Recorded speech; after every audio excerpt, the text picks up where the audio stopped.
À votre avis, quelle est l'industrie la plus rentable aujourd'hui? L'automobile? Le luxe? L'armement? Eh bien non, c'est l'industrie du médicament. 950 milliards d'euros de chiffre d'affaires l'année dernière. Et devinez quel pays en est l'un de ses plus gros clients? Eh bien oui, c'est la France. Championne du monde de la consommation d'anxiolytiques et suffisamment haute sur le podium dans la consommation d'antibiotiques pour qu'on en vienne à se poser cette question. Mais qu'est-ce qui nous a rendus aussi malades? Alors, face à la malhonnêteté de certains laboratoires qui font du profit sur notre santé, on a décidé de vous donner 5 raisons pour lesquelles il faut absolument arrêter d'enrichir l'industrie du médicament. Alors premièrement, une grande partie des médicaments aujourd'hui sur le marché est complètement inutile. Ça c'est pas moi qui le dis, ça a été démontré par de nombreuses études et par de nombreux médecins comme le Dr Evan dans son livre qui estime lui que 80% des médicaments est complètement inutile. Dans les médicaments inutiles, il y a deux choses. Il y a d'abord des médicaments tout à fait inefficaces et qui n'ont donc aucune raison d'être sur le marché, surtout à des prix élevés. Mais il y a aussi des médicaments efficaces et même très efficaces qui sont inutiles parce qu'ils sont prescrits à des malades qui n'en ont aucun besoin. Deuxièmement, les laboratoires utilisent l'expertise de certains médecins pour inventer de toutes pièces des maladies qui n'existent pas. Ça fait très théorie du complot et pourtant, ça existe. Ça s'appelle le façonnage de maladies. Une de ces maladies inventées qui est l'ostéoporose. À savoir que l'ostéoporose, c'est comme les rides sur la peau ou les cheveux blancs, c'est le vieillissement. C'est pas une maladie, c'est l'évolution normale de l'espèce humaine, ou de dire de toute espèce. Les chiens aussi font de l'ostéoporose.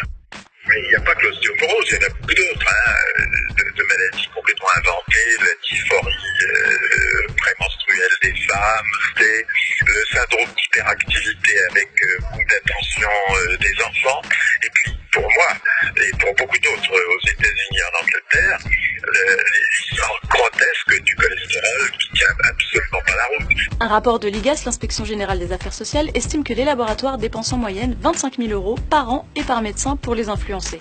Parmi les plus généreux, Novartis, Servier, MSD, Sanofi, Pfizer, qui dépensent chaque année des millions d'euros pour chouchouter les médecins. Face aux nombreux scandales, l'État a mis en place un nouvel outil qui vous permet de savoir si votre médecin est sous l'influence d'un ou de plusieurs labos. Il suffit d'aller sur ce site et de taper le nom de votre médecin et vous verrez tous les avantages qu'il a perçus. Troisièmement, les industries pharmaceutiques préfèrent élargir le nombre de malades pour vendre plus de médicaments plutôt que de réellement les soigner. C'est ce qu'on en vient à penser quand on voit qu'au fil des années, plusieurs seuils de diagnostic ont été manipulés pour faire plus de profit. Je m'explique. Le seuil de diagnostic, c'est ce qui apparaît sur votre prise de sang et qui détermine si vous êtes malade ou pas. Par exemple, on était pendant des années considéré comme malade quand on avait un taux de 240 mg de cholestérol par litre de sang. Ce taux a été réduit de quelques milligrammes, passant de 240 à 200, ce qui a augmenté le nombre de patients de, tenez-vous bien, 42,6 millions, soit une augmentation de 86% et un marché en or pour les laboratoires. Quatrièmement, les laboratoires s'enrichissent en spéculant sur leurs brevets et en vendant leurs molécules à des prix exorbitants. Prenons un exemple concret, le laboratoire américain Gilead. Son médicament, le Sovaldi, lui a permis de réaliser en un an 12 milliards d'euros de bénéfices, et ce au détriment de nombreux patients à travers le monde qui n'ont pas eu les moyens de se soigner. Gilead est le seul laboratoire qui a cette molécule, et cette molécule est à des prix que personne ne peut s'acheter. En France, chaque malade soigné avec ce médicament coûte 41 800 € à la sécurité sociale. Aux États-Unis, 77 000 €. Mais ce médicament vendu à 500 € l'unité en France ne coûte que 7 € au Bangladesh, pays très pauvre qui, face à l'urgence sanitaire, a décidé de copier cette molécule pour la vendre à des prix raisonnables et soigner sa population.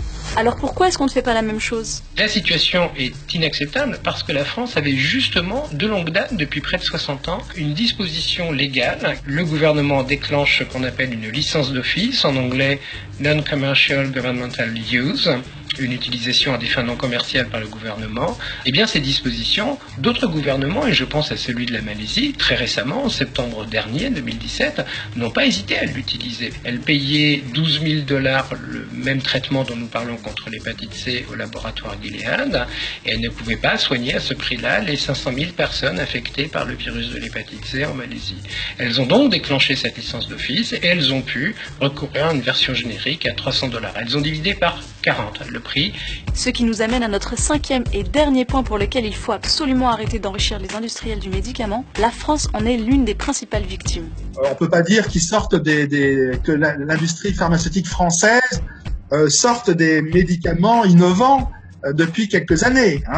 Donc, moi j'avais fait les calculs sur une liste emblématique en France qui s'appelle la liste des médicaments onéreux. Et donc, en gros, 70% des les dépenses sur cette liste étaient le fait de laboratoires américains, les Anglais, la Suisse. En fait, ces trois-là, on a 70% des dépenses en France. Alors, qu'est-ce qui pousse les autorités politiques et sanitaires françaises à faciliter un tel marché? Les intérêts financiers sont énormes. C'est peut-être la peur pour les pouvoirs publics d'ouvrir la voie vers un autre mode de régulation du prix du médicament. Et là, la pression des industriels est vraisemblablement énorme pour empêcher le gouvernement français, pour empêcher les gouvernements des pays de l'OCDE de recourir à ce type de dispositif. Mais alors, pourquoi continuer à enrichir des laboratoires qui préfèrent de loin nous voir malades que nous aider à guérir?